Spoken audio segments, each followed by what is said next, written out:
bienvenidos cada uno de nosotros y en especial aquellos que nos escuchan por medio de los medios digitales como la iglesia en línea, la radio en línea o incluso Dinámica 92.9.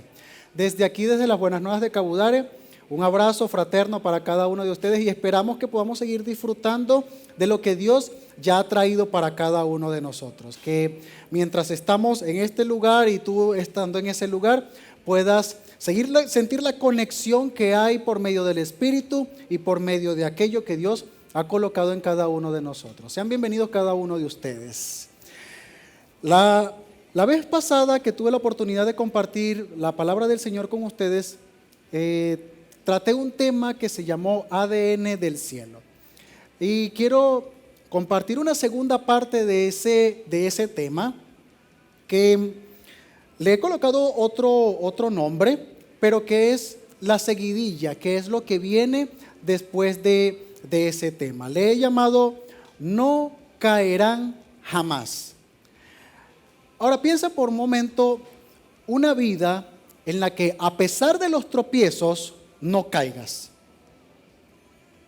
Que a pesar de que las circunstancias puedan ser difíciles y los momentos complicados, no caigas completamente. En ese tipo de vida que Dios ofrece y que dice la Escritura que hay una forma de vida que nos permite no caer en ningún momento. Y eso no implica que no haya tropiezos. Eso no implica que haya circunstancias que no sean difíciles o que incluso nos hagan como tambalear. Lo que implica es que a pesar de eso, no caigamos. Ahora, todo esto viene desde una raíz. Y quiero recordarte algunos aspectos que previamente te prediqué y que son sumamente importantes y determinantes porque son como la base de aquello que hoy vamos a edificar. Y es que hemos recibido un ADN del cielo, producto de la nueva naturaleza que en Cristo hemos recibido. Todos aquellos que hemos confesado con nuestra boca que Jesucristo es el Señor y hemos creído en nuestro corazón que Dios le levantó de entre los muertos, somos salvos.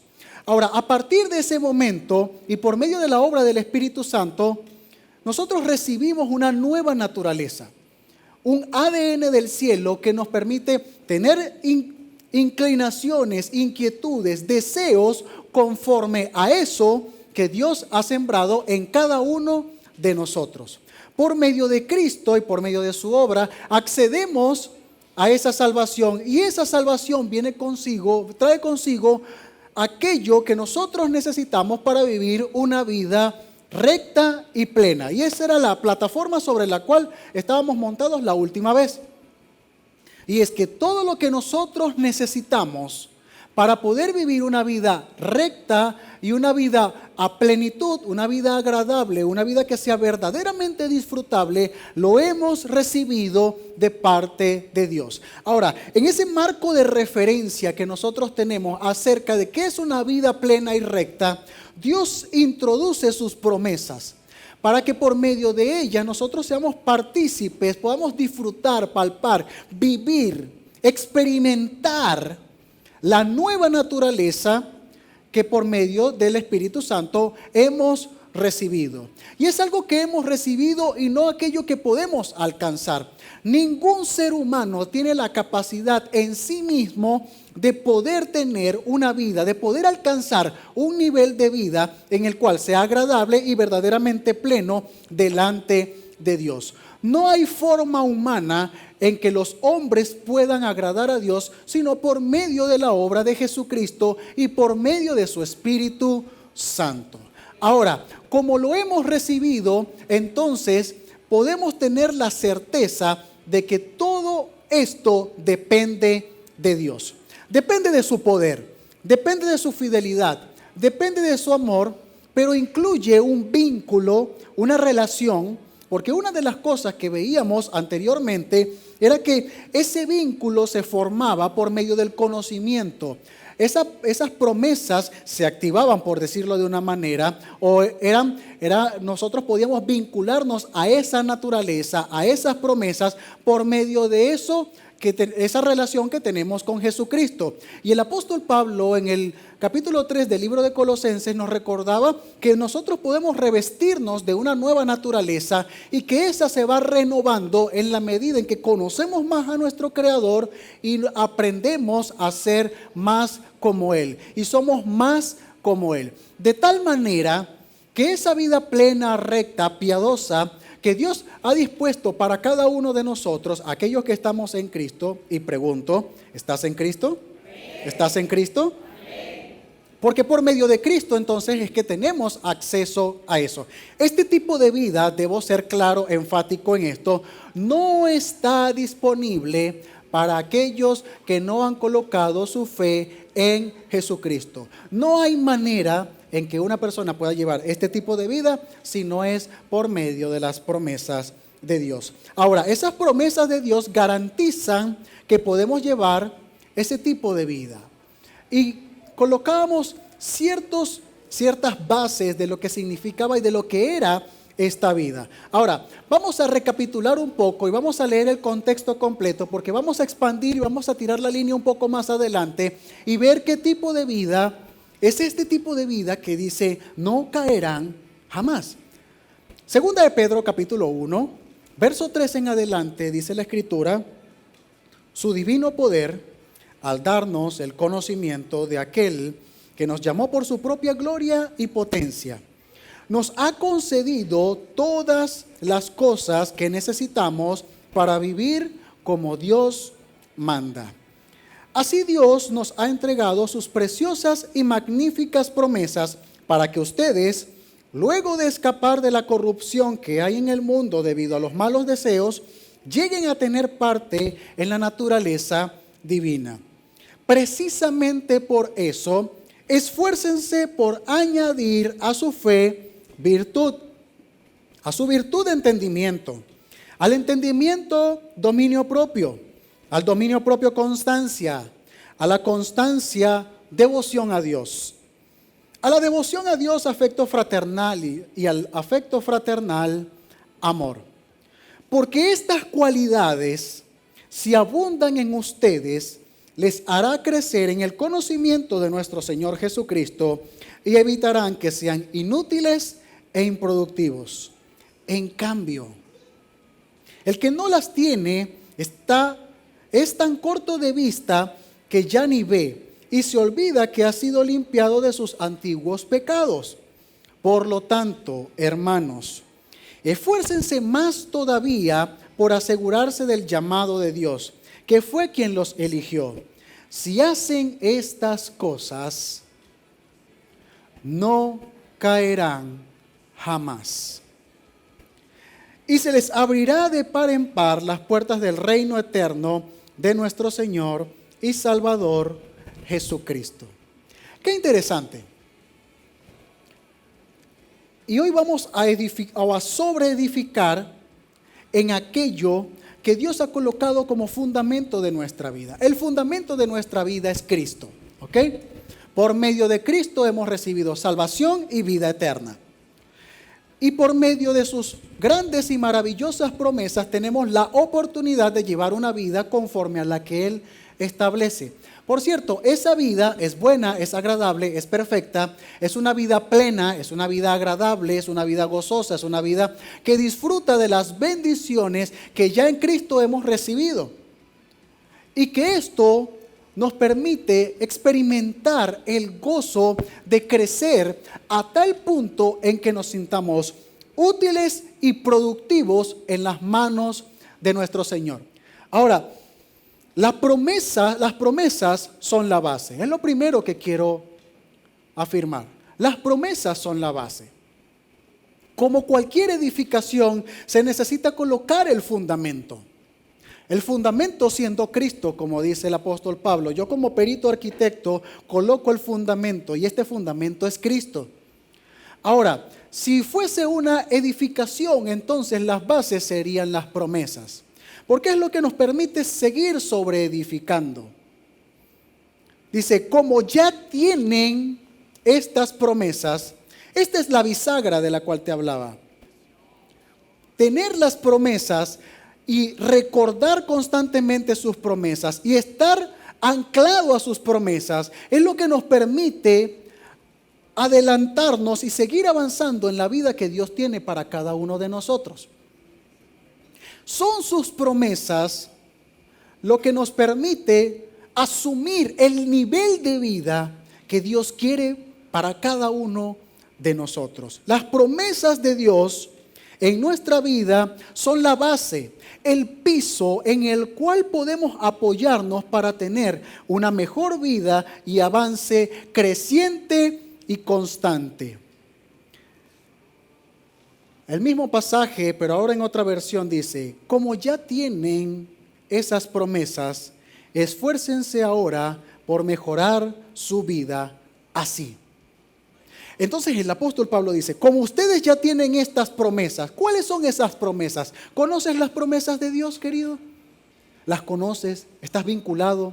Porque fíjate esto, al tener las bases, como bases, nuestras promesas, nos va a permitir tener un anclaje y un enfoque importante para algo que es muy determinante al momento de vivir una vida como esta.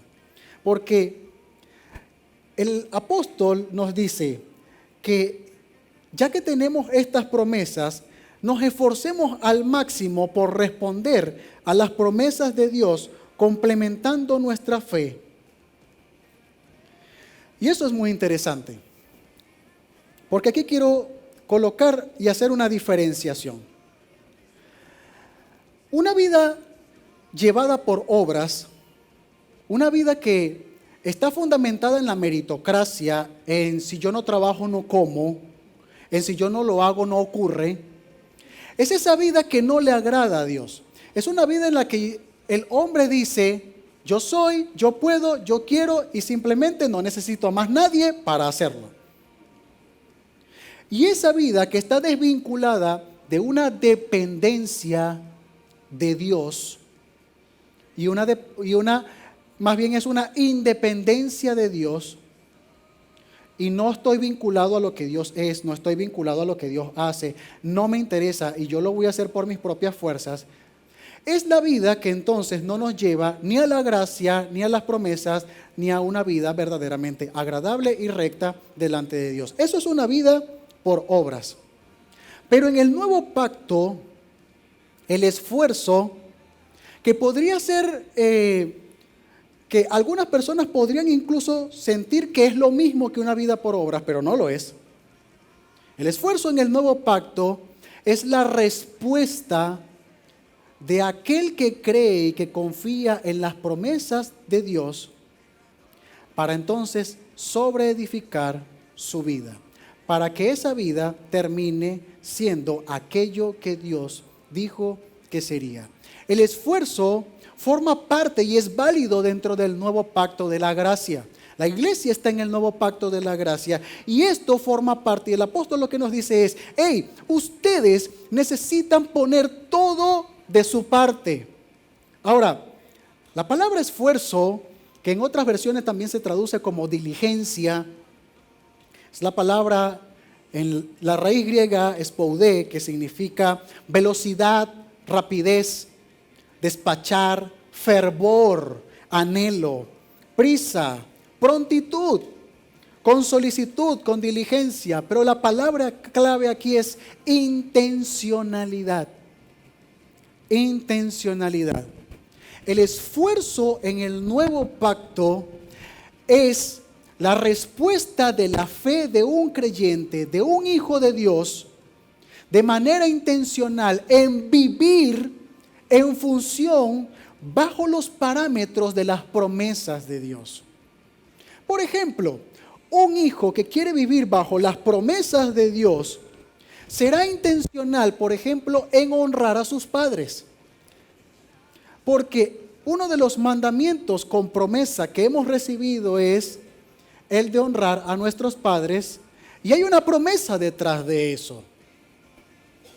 Y la intencionalidad en creer que la honra a nuestros padres nos permitirá vivir una vida plena y aún larga es algo determinante Y lo que ocurre es que cuando nosotros somos fervorosos, intencionales, diligentes en hacer aquello que forma parte de la promesa de Dios y que es en alguna medida nuestra parte en la ecuación, entonces no solamente estaremos respaldados por esa fidelidad de Dios, sino que entonces veremos cómo las promesas empiezan a hacerse vida y a capitalizarse en nosotros. Las promesas pueden representar la base, pero nuestro ADN se alimenta de la intencionalidad, del fervor, para llegar al máximo potencial como hijos de Dios. Ahora quiero hacer una pregunta. ¿Crees que tu fe está en el tope? ¿Crees que tu fe ha crecido al nivel máximo? ¿Crees que tu fe ha expresado el máximo potencial que puede tener en Dios? Pero creo firmemente esto, que nuestra fe no está en el tope máximo, que la fe necesita ser sobreedificada y que esa sobreedificación está en función a sus promesas. Promesas de provisión, promesas de salvación, promesas de protección, de compañía, de preservación. Y que esto, si somos intencionales en conocerlas y en vivir en ellas, y nos esforzamos al máximo, entendiendo que este esfuerzo está arraigado a la intencionalidad del corazón del hombre en creer las promesas de Dios, entonces estaremos en el camino correcto. ¿Sabes qué es lo que pasa muchas veces? Que en vez de ser intencional en afirmarnos en la fe, a veces somos más intencional en agregar elementos y razones para no creer. Y la mente es muy rápida y muy sagaz en colocarnos razones muchas veces para no creer. De repente empezamos a sentir algún tipo de afección en nuestro cuerpo y recordamos que visitamos a alguien que estaba enfermo y decimos, uy, yo visité a esa vecina que estaba enferma. Y a los 5 días la vecina. Y empezamos a vivir en incertidumbre.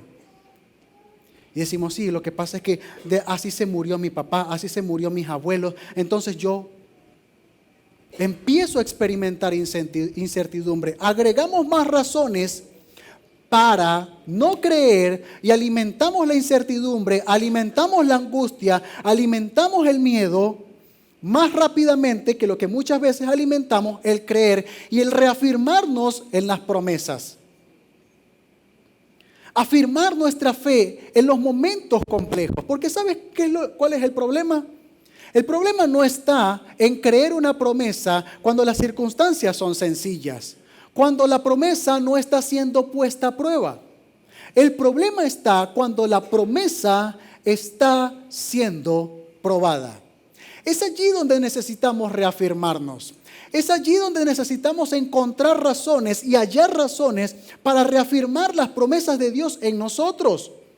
Porque cuando en los momentos en los que promesas, por ejemplo, como lo que tiene que ver con la provisión, y no hemos visto justo desamparado ni a su descendencia mendigar el pan, según lo que dice la Escritura y según lo que Dios afirma, entonces, cuando vemos la nevera, cuando vemos aquello donde guardamos la comida vacío, empezamos a sentir y empezamos a alimentar más la duda que la fe.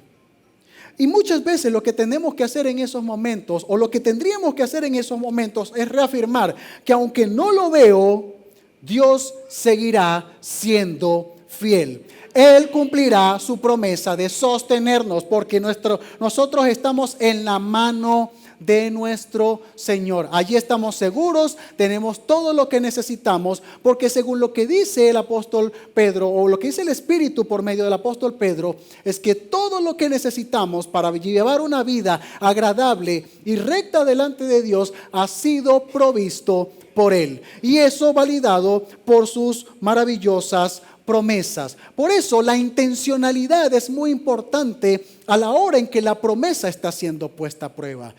Cuando las cosas se ponen difíciles en la paternidad y los hijos empiezan a tomar rumbos, caminos, actitudes que no esperábamos. Oye, en esos momentos sentimos que los planes se están distorsionando, pero tranquilo, que aún aquellas cosas que parecieran ser contrarias y quisieran destruirnos, Dios las usará para el bien de aquellos que le amamos.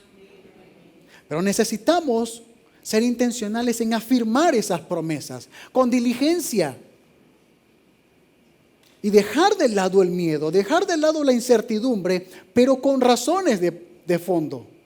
Y cuando lo que sentimos es opuesto a lo que dice Dios, la intencionalidad es decir, hey Señor, aunque me siento así, sigo creyendo en ti. Sigo confiando en ti. Aunque mi alma desmaye, tú sostendrás mi vida. Aunque, como dijo el profeta, aunque la higuera no florezca, aunque los animales no se reproduzcan y no haya fruto en el campo, yo con todo y eso me alegraré en el Dios de mi salvación. Y eso es la intencionalidad de la cual habla el apóstol Pedro. Porque para complementar la fe necesitamos ser intencionales. ¿Sabes que tu fe puede ser tener mayores virtudes, hacer algo mucho mayor a lo que ya lo que tu fe ha logrado hacer? ¿Cuántos saben que son salvos en Cristo Jesús? Que si hoy se abren los cielos, suena la trompeta, mire, yo voy para esa fiesta. Pero sabes que la vida cristiana y lo que hizo Dios no era solamente para salvarnos. Ese era el trámite inicial. Por cierto, el más importante, porque Cristo se hizo uno como nosotros para que nosotros pudiésemos tener su justicia. Porque por medio de nuestra propia justicia no podíamos ser aceptados por Dios. Así que Él pagó, el justo, por los pecadores, para que por medio de la fe en Él pudiésemos recibir salvación, vida eterna y la justicia que viene por medio de Él. Pero eso nos coloca en el reino. Jesús le dijo a Nicodemo, es necesario que nazcas de nuevo para que puedas entrar en el reino. Y para entrar en el reino necesariamente tienes que ser salvo. Es como, ¿alguno ha ido a algún parque de diversiones o parque acuático? ¿Hemos ido a algún parque de diversiones? La entrada, cuando pagas la entrada, te da acceso a ciertas cosas. Pero disfrutar de eso que está dentro depende de ti. Es como que yo pague, vamos a decirlo mejor contextualizado, como que alguien me pague la entrada al mejor parque de diversiones y a mí me gusten las atracciones en ese parque de diversiones y yo me siente en una silla solamente a mirar. ¿Y sabes que muchos creyentes están así? Están dentro del reino, pero solamente están observando cómo otros viven en el reino. Y muchas veces la gente puede tener almas salvas, pero mentes mundanas. Y eso a veces coincide, porque la renovación de nuestra mente nos permite vivir conforme a aquello, afirmar aquello que Dios tiene para cada uno de nosotros. Pablo dijo, no se amolden al mundo actual, sean transformados por medio de la renovación de su mente para que puedan comprobar la buena voluntad de Dios, que es agradable y es perfecta. Y el apóstol Pedro, de una manera o con una esencia similar, dice en el verso 5 de 2 de Pedro 1, dice, precisamente por eso, ya que tenemos las promesas, esfuércense por añadir a su fe virtud, a la virtud entendimiento, al entendimiento dominio propio, al dominio propio constancia, a la constancia devoción a Dios, a la devoción a Dios afecto fraternal y al afecto fraternal amor. Vamos con lo primero. Si la fe entonces es una base, necesitamos sobreedificar la fe. Por eso la fe puede añadírsele algo más. Podemos ser mejores en nuestra fe. Porque lo que dice entonces el apóstol es, añádele a tu fe virtud. Esa virtud en la esencia, en el original, es excelencia moral. Por eso Jesús en un momento dijo, la iglesia, ustedes son la sal de este mundo. Son el reservorio de excelencia moral. Aquello que preserva un mundo que está degradándose, que está en decadencia. Lo poco que se puede preservar, la iglesia lo preserva.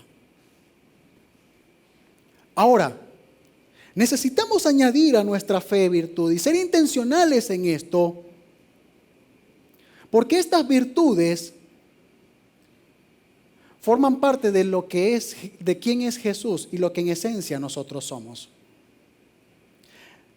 Primera de Pedro, capítulo 2, verso 9, dice que nosotros somos un linaje escogido, un pueblo santo, una nación santa, un pueblo adquirido por Dios. Y dice, ¿para qué? Para mostrar las virtudes de aquel que nos llamó de las tinieblas a su luz admirable. ¿Qué vamos a mostrar? Virtudes. Ahora, te pregunto, y yo sé, estas virtudes las podemos anunciar. Podemos proclamar las virtudes de Jesús. ¿Conoces las virtudes de Jesús? ¿Conoces las virtudes de Jesús? Jesús es bondadoso. Jesús es fiel. Jesús es firme en sus propósitos. Vamos que Jesús fue firme. Cuando Pedro le dijo, hey, maestro, a ti no te tiene que pasar eso, tú no tienes que ir a una cruz, tú no tienes que sacrificarte, a ti no te van a prender. Primero pasa por el filo de mi espada. Por supuesto, esto es paráfrasis. Jesús le dijo, apártate de mí, Satanás, porque me eres tropiezo. Eres una piedra de tropiezo. Jesús fue firme en su propósito. Él no vaciló en negociar así como que, bueno, Pedro, ¿sabes qué? Mira, me parece muy buena tu idea. Y si armamos un ejército y establecemos de una vez el reino aquí, y tú eres el general, ya que tú eres osado y tú te vas a encargar. No, Jesús fue firme en su propósito, y su propósito en medio de la humanidad fue pagar lo que nosotros no podíamos pagar, de manera que las puertas del reino se nos abrieran y la salvación pudiese ser parte de nuestra vida. Y eso forma parte de las virtudes de Jesús. Ahora, imagina nuestra vida con esas virtudes. ¿Puedes contemplar por un momento tu vida con las virtudes de humildad, de mansedumbre, de perseverancia y de constancia, de fe, de fidelidad que Jesús tiene? ¿Tú te puedes imaginar por un momento viviendo la fe que Jesús tiene? La fe del Hijo, porque eso fue lo que dijo el apóstol Pablo.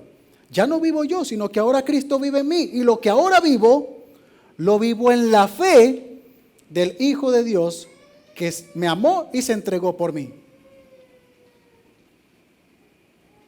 Ahora piensa por un momento que tienes una esposa que tiene la fe del Hijo y que tiene la virtud de ver las cosas que no son como si fuesen. Y un día de repente no hay casi harina y hay un poco de queso.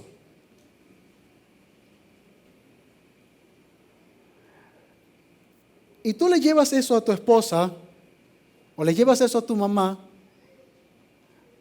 Y en vez de decir, ¿y ahora qué vamos a hacer? ¿Nos vamos a echar a morir? ¿Dónde vamos a quitar prestado? ¿Quién nos va a traer la comida? En vez de pensar en eso, dice, agarra el queso, agarra la harina y dice, Padre, te glorifico porque esto es lo que tú has traído a casa. Y te pido que puedas mostrarnos por medio de esto tu provisión y tu amor. Porque ¿acaso eso no fue lo que hizo Jesús cuando le trajeron los panes y los peces? No le dijo a los apóstoles, bueno, ¿y ahora qué vamos a hacer? O sea, para eso los tengo ustedes, ¿no? Para que busquen. Y de repente la esposa dice, ¿y para eso que estás tú, brother? Imagínate esa virtud en una esposa. Imagínate la virtud del esposo que ve las cosas que no son como si fuesen y que actúa de esa manera, que cuando lo despiden del trabajo y llega el lunes y ya no sé qué hacer, en vez de quedarse en la casa diciendo, ay, pobrecito yo, me despidieron y no me arreglaron, diga, mi amor, hoy voy a salir. Y aunque no veo el trabajo, al final del día lo tendré. Pero de algo estoy seguro. Dios no dejará de cumplir su promesa de sostenernos hoy. Y hoy comeremos en la mañana, al mediodía y en la tarde, porque Dios sigue siendo fiel. Nuestra primera opción son sus promesas. Son aquello que Él ha prometido y que está validado por su poder.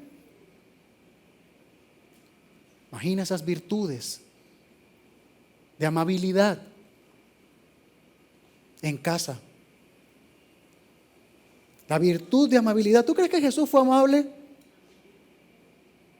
Fue amable con la mujer samaritana. Fue incluso perdonador con los hombres que estaban allí al pie de la cruz, sorteándose sus cosas. Claro que fue amable. Ahora piensa por un momento, la virtud de la amabilidad de Jesús en casa. Cuando tus hijos ya te tienen a tope, que se la han ganado toditas, y tienes la capacidad, la virtud de ser amable. Y amable no es simplemente, ni modo, o sea, me voy a resignar. Amabilidad no es resignación.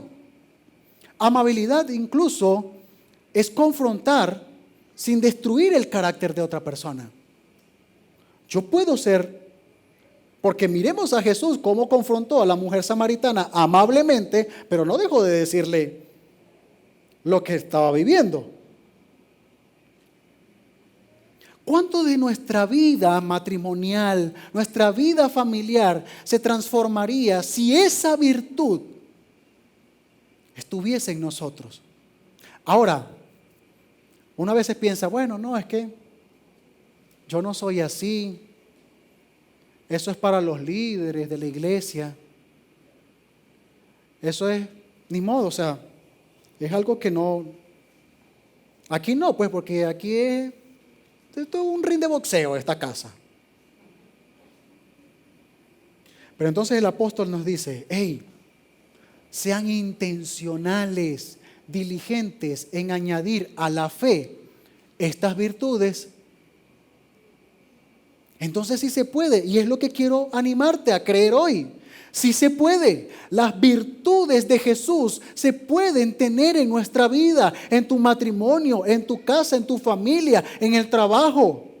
Las virtudes de aquel que nos llamó de las tinieblas a la luz admirable es la que nos permite tener este nivel de vida. Y el apóstol Pedro nos dice, sean intencionales, pongan todo de su parte, recuerden las promesas, recuerden que ustedes tienen una promesa. ¿Cuál es esa promesa?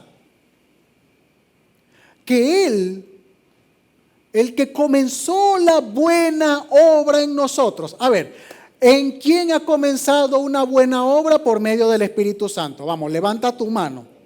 Ahí si estás también en tu casa, levántala.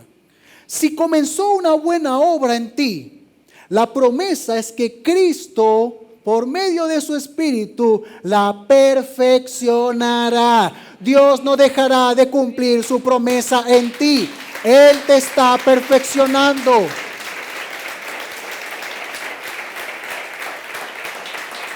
Ahora, ya que tenemos esta grande y maravillosa promesa, seamos diligentes, intencionales, en dejar de lado aquello que no nos permite ser amables. ¿Sabes que hay cosas que no nos permiten ser amables y que están incrustadas en nosotros y que eso el Espíritu nos los muestra? Llega un momento y tú tienes que decidir por un lado o por el otro. ¿Sabes que, por ejemplo, las preconcepciones? Tienes una preconcepción acerca de una circunstancia, de una persona, y esto se traduce de esta manera. Alguien hace algo en casa y dice, sí, lo que pasa es que tú lo hiciste intencionalmente para molestarme. Y sabes, ese asunto del complejo de que todo el mundo está en mi contra, de que todo el mundo hace las cosas mal para que mi vida sea terrible.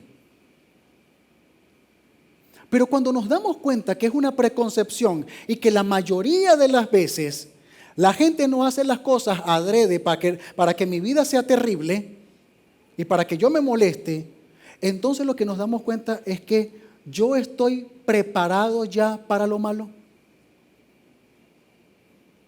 Que en mi mente se ha incrustado un refrán del diablo que dice, piensa mal.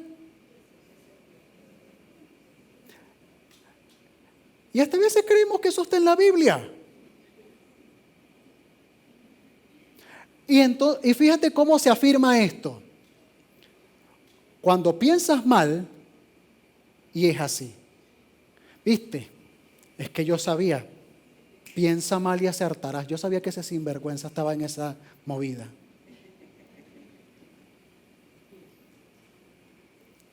¿Qué se está afirmando? ¿Cómo eso de que piensa mal es coherente con lo que dice Filipenses capítulo 4? Todo lo bueno, todo lo puro, todo lo agradable, todo lo que tiene virtud en ello. Si hay algo digno de alabanza en esto, ¿cómo entonces es que pensamos mal y acertamos? Necesitamos revisar en nuestro corazón, y aquí tendríamos que decirle al Espíritu, Espíritu, escudriña mi corazón y ve si en él hay algo que no está permitiendo que sea amable, por ejemplo. Y solamente coloco la amabilidad como una de las virtudes. ¿Ustedes pueden ser amables? Sí. Por medio de Cristo es sí y es amén. Porque hemos nacido de nuevo, porque si estamos en Cristo, nueva criatura somos. Diga, soy una nueva criatura. Usted es una nueva criatura en Cristo Jesús, creado para buenas obras, creado para vivir en fe, para ser edificado y sobreedificado. Vamos, la vida es mucho mejor con Cristo. La vida es mucho mejor con Cristo. ¿O quiere seguir viviendo en el ring de boxeo? No. Hemos sido llamados a tener paz, a estar en paz con todos en la medida que podamos hacerlo. Disfrutar de paz en casa. Paz no significa carencia de tribulaciones. Significa que aún en medio de las tribulaciones, confiamos en que mi Dios poderoso reina. Eso es paz. Añadir a la virtud conocimiento o entendimiento. El apóstol nos dice, sean intencionales, diligentes, pongan todo su esfuerzo, hagan todo lo posible. Una de las traducciones de la palabra esfuerzo es poner todo de tu parte. En lo que a ti respecta, poner todo lo que puedas hacer para adquirir, para tener conocimiento. Añadir a la virtud conocimiento. ¿Por qué es importante esto y por qué está íntimamente entrelazado? Porque si usted sale de aquí solamente pensando en que si debo ser amable porque Jesús es amable, debo ser amable porque Jesús es amable, y empiezas incluso a sentirte ansioso porque vas a llegar a casa donde está esa legión que no te permite ser amable. Y tú dices, ¿cómo lo voy a hacer? No tengo... Porque una virtud está entrelazada con conocimiento. Y no solamente conocimiento intelectual, sino vinculación con Cristo. Repito lo que dice el apóstol Pablo en el capítulo 3 del libro de Colosenses, que cuando nosotros nos podemos revestir de la nueva naturaleza, esa naturaleza nos va renovando. Si necesitamos renovar una actitud de nuestro corazón, la nueva naturaleza nos va renovando. ¿En qué medida? En la medida en que conozcamos más a nuestro Creador y nos parezcamos más a Él. Cuando conocemos a Cristo, lo que Cristo es empieza a permear en mi corazón. Y ya no veo a esa legión de la casa como aquellos que están, ese ejército que quiere hacer que mi vida sea una vida terrible, sino como aquellos a los cuales Dios me ha mandado a mostrar las virtudes de amabilidad, de perdón, aquellos que me ha Dios mandado para que yo pueda ser partícipe de su salvación y vida eterna. Y eso puede ser en la casa, puede ser en el trabajo, puede ser en la empresa. Pero entonces cuando yo me vinculo con Cristo, no solamente es que soy como Él porque por un asunto de fachada, de superficialidad, sino que entiendo, es que Cristo se despojó a sí mismo y se hizo uno como nosotros. Y cuando empiezo a analizar lo que significaba para el Dios soberano de los cielos, el creador de todas las cosas, según el primer capítulo de Colosenses dice que todas las cosas fueron creadas en Él, por Él y para Él, y todo lo que existe tiene fundamento y se sostiene por Él. Hacerse uno como nosotros, un bebito que necesitaba el pecho de su madre para poder avanzar, que tenía que gritar, que tenía que llorar para que le dieran comida. El rey, el creador de los cielos y de la tierra, tenía que llorar para que le dieran comida. Tú me dices si eso no es bajar de nivel. Y cuando entonces entiendo por qué Jesús se hizo uno como nosotros, se rebajó a sí mismo de manera voluntaria, y tú dices, ¿acaso yo no puedo hacer esto?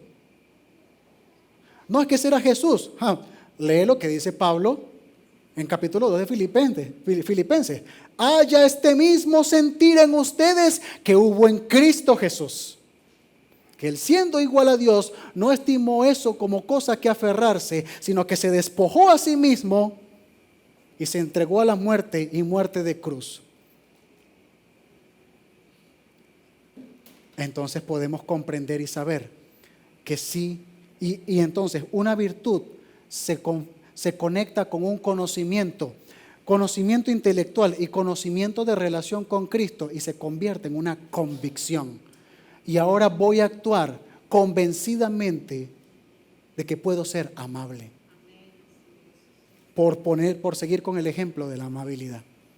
Pero colócale tú el nombre de la virtud que quieras. Ahora, requerirá diligencia, prontitud, adquirir conocimiento para tener una mejor vida matrimonial, una mejor vida financiera, relacional, física. Dice, al conocimiento, dominio propio o templanza. La palabra griega para templanza es enkrateia, que quiere decir literalmente la habilidad de tener las riendas de uno mismo. Las riendas de uno mismo. Ahora, imagina, trasládate a una vida en la que tienes el control absoluto de tus emociones.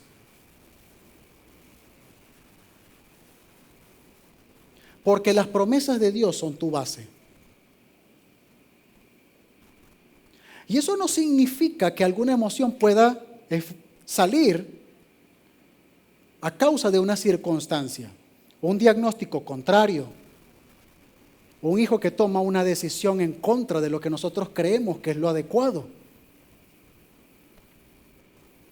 Puede hacer efervecer alguna emoción, pero trasladémonos a un hombre que tuvo control de sus emociones. ¿Has leído Job? Mire, ni aquí ni allá hay gente que la haya pasado tan mal como Job.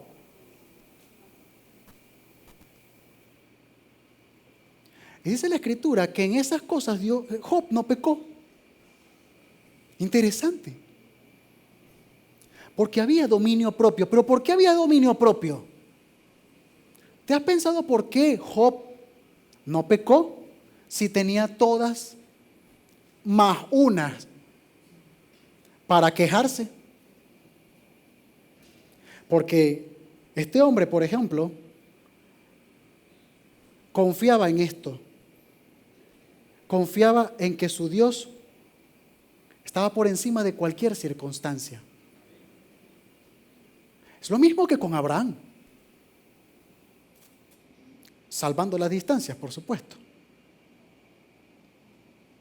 Abraham, en el momento en que la promesa fue puesta a prueba, se afirmó en su fe y dio gloria a Dios. Job también lo hizo. Yo sé que mi Redentor vive y aún desde el polvo se levantará. Afirmar la fe en las promesas permite a cualquier persona tener el dominio propio, por ejemplo, para no quejarse. Todos conocemos que la queja no agrada a Dios, pero vamos a estar claros que aún ese conocimiento a veces no es suficiente para no quejarnos, ¿correcto? Se requiere de dominio propio para no pagar mal por mal. Se requiere de dominio propio y de mucho amor para pagar mal con bien. Se requiere. Y entonces el apóstol nos dice, hey, ustedes, los que ya tienen las grandes y maravillosas promesas, sean intencionales en sobreedificar su fe con virtudes. Y a esas virtudes añádanle conocimiento, y al conocimiento añádanle templanza, ese dominio propio que les hace mostrar la luz de Cristo en medio de ustedes. La constancia, devoción, a la devoción a Dios, afecto fraternal, al afecto fraternal, amor, por cuestiones obviamente de tiempo, no puedo extenderme en todas ellas, pero quiero mostrarte el resultado. El resultado de tener la nueva naturaleza, de confiar en las grandes y maravillosas promesas y de ser intencional en sobreedificar nuestra fe. Ese resultado lo encontramos en el verso número 8. Dice, porque estas cualidades, se está refiriendo a la lista anterior, porque estas cualidades, si abundan en ustedes, les harán crecer en el conocimiento de nuestro Señor Jesucristo y evitarán que sean inútiles e improductivos. ¿Quieres ser útil en las manos de Dios? ¿Quieres ser productivo en las manos de Dios y que lo que venga a tus manos, como ocurrió con José, prospere en tus manos? Que si te entregan un ministerio, que el ministerio prospere. Si sirves en algún área ministerial, que esa área prospere. Que estés en tu casa y que prospere tu casa. Que la casa se vea mejor cuando tú estás. Que en el trabajo seas de la gente que otros quieran tener. Ser útiles y productivos, no solamente en asuntos meramente humanos, como el trabajo, sino, ¿cuándo fue la última vez que Dios te usó para que otro conociera a Jesús? Permíteme decirte esto, pero no. El ascenso por un buen desempeño en el trabajo, una buena familia, producto de la intencionalidad de inculcar valores, principios y el temor de Dios. Lo importante y lo gratificante que es tener constancia en aquello que hago y poder alcanzar las metas. Nada de eso puede compararse con la sensación que se siente de ser canal por medio del cual alguien que estaba muerto ahora está en vida eterna. Dice, en cambio, el que no las tiene es tan corto de vista que ya ni ve y se olvida que ha sido limpiado de sus antiguos pecados. Esto es evidencia de que está hablando de creyentes, de personas que habían sido salvadas, que se habían encontrado con Cristo, pero como no perseveraron, como no vivieron este tipo de vida, se hicieron inútiles e improductivos. Y la vida cristiana no es solamente venir un domingo a un lugar como este, un miércoles. No solamente es formar parte de un grupo o de ver una predicación por medio de la internet. No es solamente orar por los alimentos y decir Dios te bendiga. Va mucho más allá. La vida cristiana va más allá incluso de la salvación. Y sin menospreciar, por supuesto, la maravillosa y gran salvación que hemos recibido, la verdad es que la salvación es solamente el acto inicial para lo que Dios quiere hacer en su iglesia. Para pertenecer a la iglesia necesitas ser salvo. Pero para mostrar las virtudes de aquel que nos llamó de las tinieblas a la luz admirable, no solamente necesitas ser salvo, necesitamos anclarnos a las promesas y ser intencionales en vivir en ellas, por medio de lo cual entonces Dios muestra su poder, su amor y aquello que el mundo necesita como testimonio de la iglesia. Estoy hablando para aquellos que se sienten y que han pasado años en una congregación o en esta congregación y dicen, yo siento que no he crecido o que he crecido muy poco. Aquí está, te lo tengo de gratis.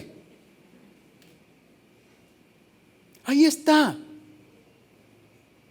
Hay algo que nosotros necesitamos añadir a nuestra fe. Y repito, no por nuestras propias fuerzas, sino por medio de las promesas que Dios ha hecho para cada uno de nosotros. Por lo tanto, hermanos, verso 10, esfuércense más todavía por asegurarse del llamado de Dios. ¿Cuál es el llamado de Dios? Primera de Pedro capítulo 2, verso 9, lo acabo de mencionar y lo voy a seguir mencionando para que se vaya incrustado en nuestra mente. Dice, ustedes son linaje escogido.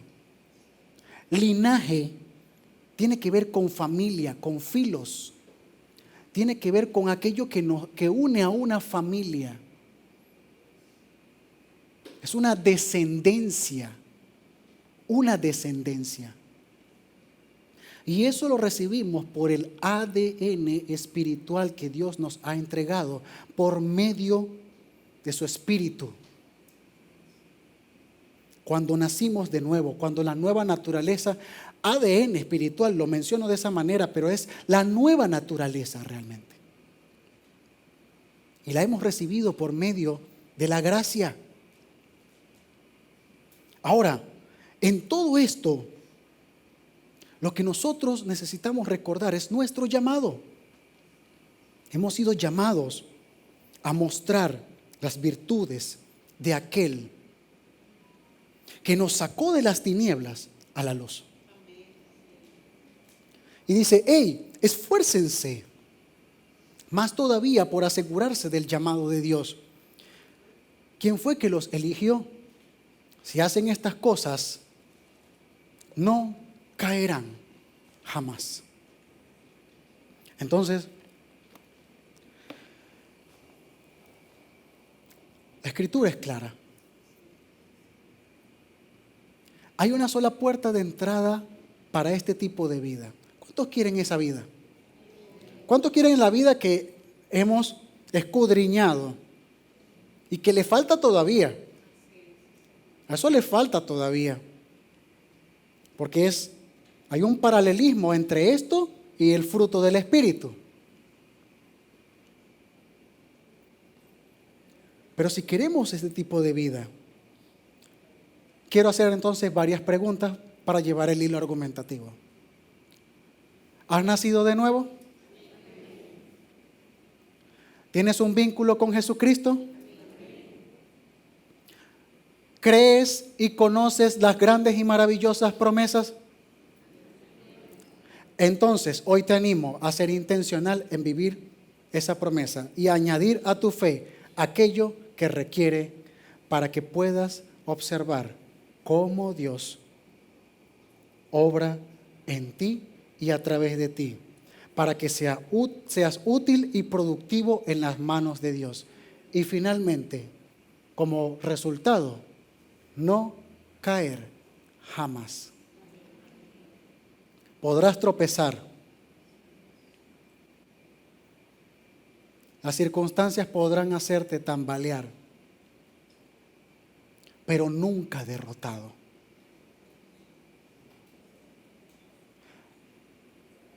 Podrás en algún momento experimentar temor, dolor, tristeza, incertidumbre, angustia, soledad. Pero inmediatamente las promesas empiezan a ser como un escudo a tu alrededor que guarda tu mente de los dardos encendidos del enemigo. Y por medio de ellas puedas experimentar el ser un portavoz, no solamente de palabra, sino en vida, de las virtudes del Creador de los cielos. ¿Qué te parece si tomamos un tiempo para orar? Pero antes de hacer una oración por la iglesia, quiero hacerle una propuesta a aquellos que están con nosotros por primera vez o que nos están escuchando o nos están viendo a través de la internet, pero no has hecho de Jesucristo tu Señor y Salvador. La puerta de entrada es esta: el nuevo nacimiento. Y solamente puedes ir a Cristo por medio de la fe. Así que si crees y quieres este tipo de vida, necesitamos vincularnos con Jesucristo. Solamente Cristo es el camino, es la verdad y es la vida. Nadie va al Padre si no es por medio de Él. El resto tiene que ver con esto, pero lo primero es Jesús. Y si tú quieres hacer de Jesús tu Señor y Salvador, hoy quiero animarte a hacer una oración que te puede llevar a iniciar este vínculo, esta relación. Y que si en tu corazón ya hay una convicción de que necesitas a Jesús, entonces procedamos a la oración. Voy a pedir que todos estemos con nuestros ojos cerrados. Pero a ti, querido o querida, puedes hacer conmigo esta oración y decirle: querido Jesús, hoy entiendo que te necesito.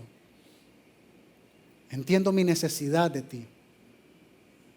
La vida que hoy he escuchado es tan diferente a la que yo llevo. Y sé que es porque tú no estás. Pero hoy reconozco mis pecados y mis faltas.